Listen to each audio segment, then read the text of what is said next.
Agora que a gente vai começar a falar é a introdução à engenharia mecânica aplicada a armas de fogo, tá?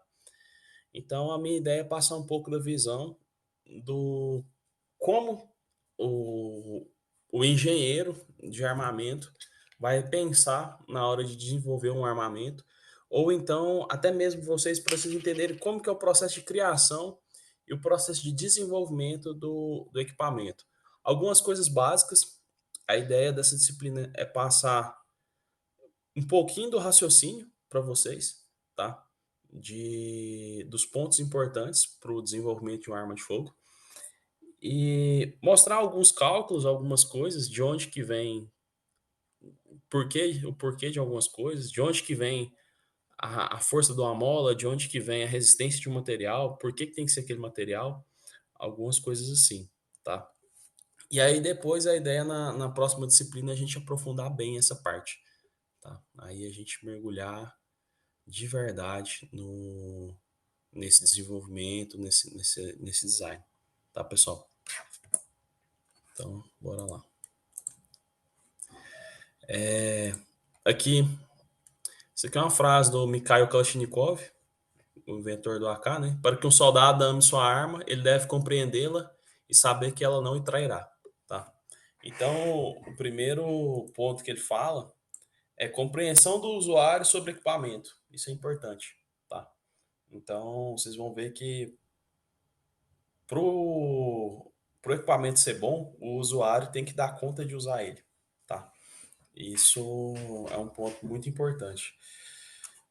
Parece óbvio, mas o óbvio tem que ser dito, tá?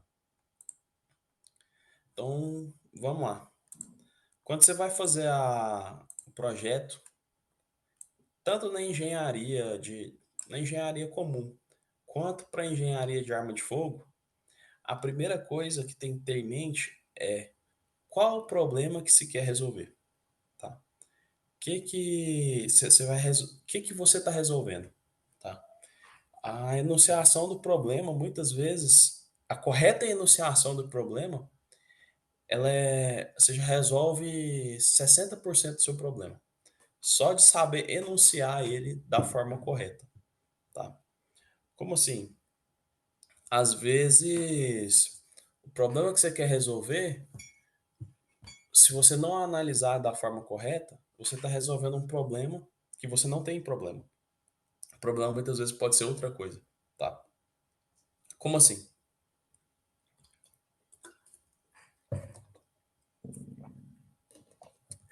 Imagina que você quer tirar você está num lugar muito quente e aí a sua máquina não funciona. E aí você quer uma máquina que resfrie o ambiente onde sua máquina está, porque o ambiente onde ela está quente faz com que ela não funcione. Beleza. Mas muitas vezes a opção óbvia é tirar a máquina de lá. E aí você resolve o problema. Você não precisaria de todo um sistema complexo para resolver isso, sabe? Vocês já viram aqueles vídeos onde o cara pega, solta uma bolinha, a bolinha bate no, no quebra-cabeça, não. Bate no dominó, o dominó vem, cai, derruba, aciona um motorzinho que gira, joga a bolinha pro outro lado, que a bolinha vem e tal, faz um negócio muito complicado, dá 3 voltas na Terra, volta e desliga o disjuntor. É isso que a gente tem que evitar, tá? Esse tipo de coisa. Utilizar um Seria uma monte de... reação em cadeia, né, professor? Isso. Não só a reação em cadeia, mas você quer fazer com a ação, você quer resolver um problema. Às vezes você cria uma cadeia tão longa para solucionar esse problema que a cadeia se torna um problema maior do que o problema que você queria resolver. Entendeu? Certo. Então, tem que tomar muito cuidado com isso, porque na hora de se tentar resolver um problema, você tem que simplificar ao máximo e não colocar mais e mais elementos, tá? E tornar aquele sistema complexo. Quanto mais simples o equipamento, melhor. Quanto menos peças, melhor. Quanto menos processos, melhor. Quanto mais simples, melhor, entendeu? Então, um dos princípios que a gente tem que seguir é a simplicidade, tá? Então, primeira coisa que eu queria passar para vocês é isso. E aí, com relação a armas de fogo, tá? Qual o problema que a gente quer? Então, você tem que ter enunciado exatamente o problema. E quais são os seus gargalos? O que seria o gargalo? O gargalo é aquilo que limita você, tá? É um limitante. O ideal é sempre quando você for resolver um problema, você eliminar os principais gargalos, tá? Aqui eu coloquei alguns exemplos de gargalo. Por exemplo, custo de produção, certo? Imagina que você vai produzir uma arma, produzir em massa uma arma, certo? Só que essa arma custe, é muito boa, excelente arma. Só que ela custa 100 mil reais. E você precisa armar 2 milhões de soldados. Compensa ou não compensa fazer essa arma? Não compensa, entendeu? Por que que não vai compensar? Porque a guerra, além dela ser você ir lá e destruir seu inimigo, ela tem a parte econômica também. Como assim a parte econômica? Você tem que conseguir bancar ela, entendeu?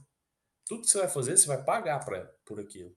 Então, tudo tem um custo, tá? Por isso que muitas vezes o equipamento utilizado pelo exército, muitas vezes existem outros equipamentos melhores. Só que o exército busca utilizar, não só o exército daqui, o exército de qualquer país, tá? É a melhor relação do custo para o benefício, entendeu? Porque não adianta eu colocar um fuzil de 100 mil reais na mão de cada soldado, sendo que muitas vezes meu soldado não vai ter nem capacidade de extrair tudo aquilo que o fuzil oferece, tá? Outra coisa importante, tempo de produção, tá? Como assim tempo de produção? O tempo que você vai gastar. Imagina que você tem uma arma e para produzir ela você precisa de 1 ano de mão de obra. Se essa arma não for muito importante, e se com pouca quantidade dessa arma você resolve o problema, até que vai. Mas se ela for uma arma de infantaria e você precisa armar 1 milhão de soldados, você não tem 1 milhão de anos para poder produzir essa arma, entendeu? Então, é outro ponto muito importante, tempo de produção. Claro que eu estou exagerando, mas o tempo de produção é muito importante. Um exemplo são os tanques de guerra, tá? Acho que quem aqui assistiu a aula de introdução, aquela aula bônus que eu fiz, eu mostrei para vocês o Tiger e o acho que é o T-52, se eu não me engano. A velocidade de produção do tanque russo era de 1 para 10. Enquanto os alemães produziam um tanque de guerra, os russos produziam 10. Tá? Só nessa, T-34. isso. Só nessa diferença de produção, por mais que um tanque alemão seja bom, ele nunca vai ser tão bom quanto 10 tanques russos que são medianos, entendeu? Então, quantidade também é importante, tá? Um exemplo moderno disso que está tendo hoje, na atual guerra Rússia-Ucrânia, o que a Rússia despeja em um dia de munição de artilharia no campo de batalha, o Ocidente leva 1 ano para produzir. Tamanha disparidade de cadeia produtiva. Tá? Disponibilidade de mão de obra. Aqui é outro exemplo que a gente tem que levar em consideração. Tá? E não só a mão de obra, tipo assim, quantas pessoas eu tenho? A qualificação daquela mão de obra. Tá? Então, uma coisa é você precisar de 10 pessoas sem qualificação para poder produzir uma arma.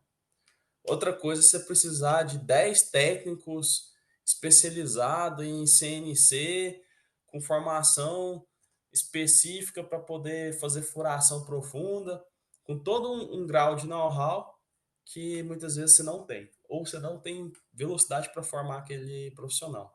Então, mão de obra também é uma máquina de guerra. Você ter capacidade de produzir as coisas também é importante.